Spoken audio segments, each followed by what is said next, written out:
प्यारे बच्चों, आज हम हरे भरे जंगल में एक प्यारी सी कहानी सुनेंगे। नीलू नाम की एक चतुर गिलहरी और टोपू नाम का शरारती तोते की कहानी आज हम आपको सुनाएंगे। तैयार हो जाओ। हरे भरे जंगल में नीलू नाम की एक छोटी गिलहरी रहती थी। नीलू बहुत मेहनती और समझदार थी। सर्दियों में खाने के लिए वह रोज अखरोट और मूंगफली इकट्ठा करती थी। नीलू अपने नन्हे से घर के पास दौड़कर पेड़ों पर चढ़ती, मिट्टी में गड्ढे खोदती और छुपाकर अखरोट रखती थी। उसी जंगल में टोपू नाम का एक तोता रहता था। वह शरारती और हमेशा खेल खेल में रहता था। टोपू को खाना इकट्ठा करने की फिक्र नहीं होती थी। वह दिन भर उछल कूद करता और गाना गाता। नीलू सुबह से काम करती, अखरोट इकट्ठा करके अपने घर में छुपाती। टीपू खेलने में इतना मग्न रहता कि शाम तक भूखा रह जाता। नीलू, थोड़ी मेहनत से सर्दियों में घर ठीक रहेगा। टोपू मसलन हंसते हुए कहता है, अरे तुम इतनी मेहनत क्यों कर रही हो? नीलू तोते से कहती है, थोड़ी मेहनत से सर्दियों में घर ठीक रहेगा। टोपू, एक दिन अचानक काली घटा बादल में छा गए।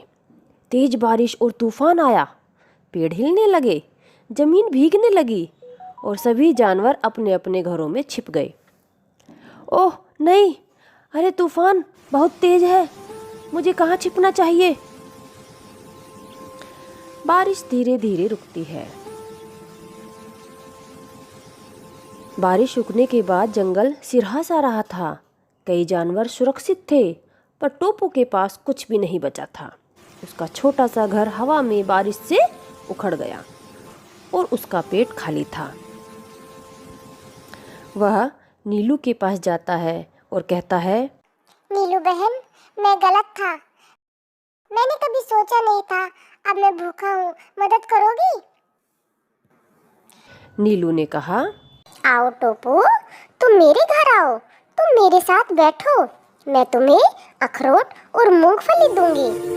नीलू ने टोपू को अपने घर में बुलाया।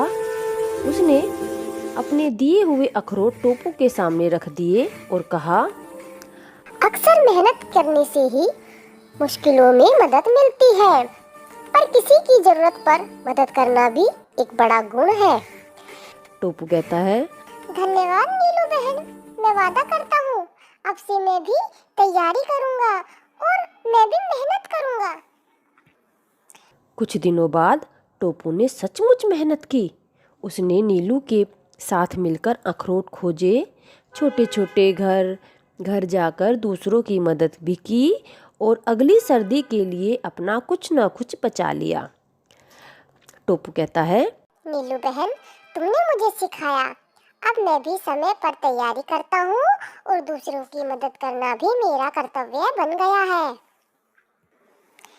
नीलू कहती है, दोस्ती और मेहनत दोनों ही जरूरी है। तो बच्चों, इस कहानी से हमने सीखा कि नीलू की समझदारी और दया से टोपू ने भी सीखा कि मेहनत और समय पर तैयारी करनी कितनी जरूरी होती है, और यह भी कि इस मुसीबत में मदद करना सबसे बड़ा गुण है। बाय बाय बच्चों, अगली कहानी में फिर मिलते हैं।